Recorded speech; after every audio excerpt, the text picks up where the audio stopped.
Recuerdo como si fuera ayer cuál fue el día que descubrí que el marketing era lo que quería hacer, o lo que me gustaba, o lo que tal. Y te lo voy a contar hoy aquí mientras me tomo un poquito de agua. Mira, mira, mira.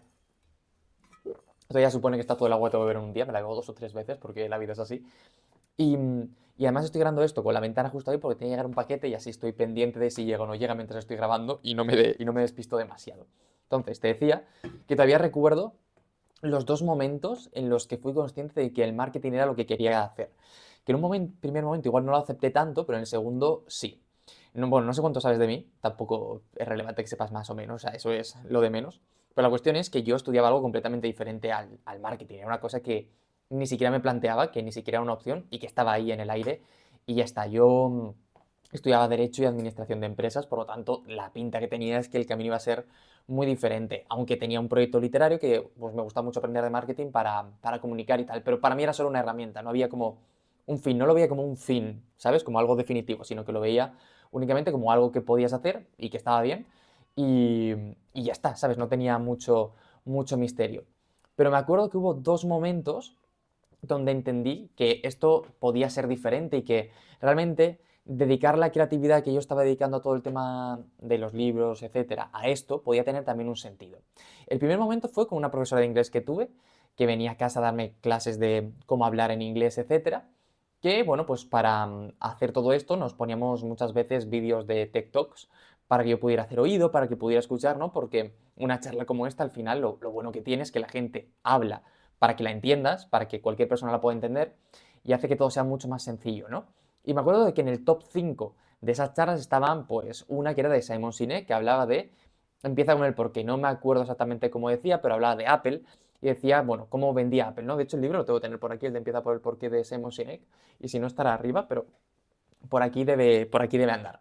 Y recuerdo que cuando le escuché contar cuál era la manera en la que Apple comunicaba y de cómo le había dado la vuelta a todo para ser más efectivo, para mí se me abrió un mundo, ¿no? Un mundo de oportunidades que jamás había pensado en ello.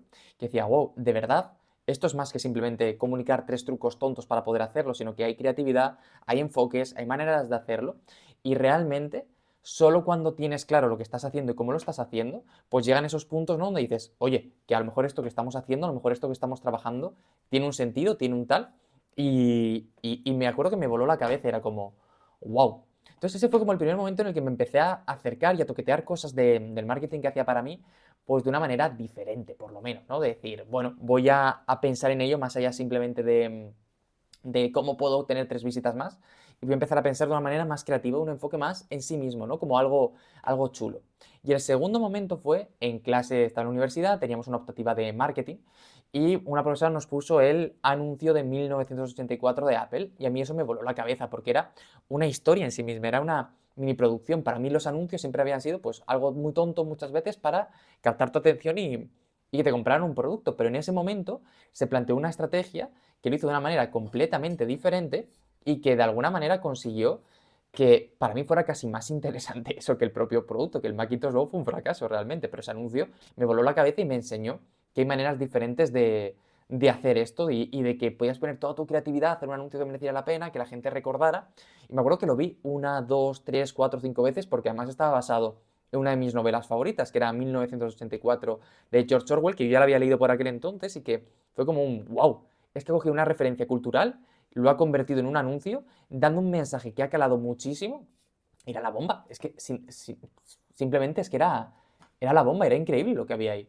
Y dije, wow, yo quiero ser capaz de poder hacer esto, yo quiero tener la capacidad de poder hacer esto bien también. Y recuerdo que todo eso me voló la cabeza por completo y que ahí fue cuando entendí que yo quería dedicarme a esto, que yo quería hacer cosas de estas. Y me acuerdo que desde ese momento empecé a hacer ese run run de ya no quiero aprender marketing o copy o lo que sea solo para mí, sino quiero hacerlo para poder tener un impacto, para poder lanzar un mensaje, para tal.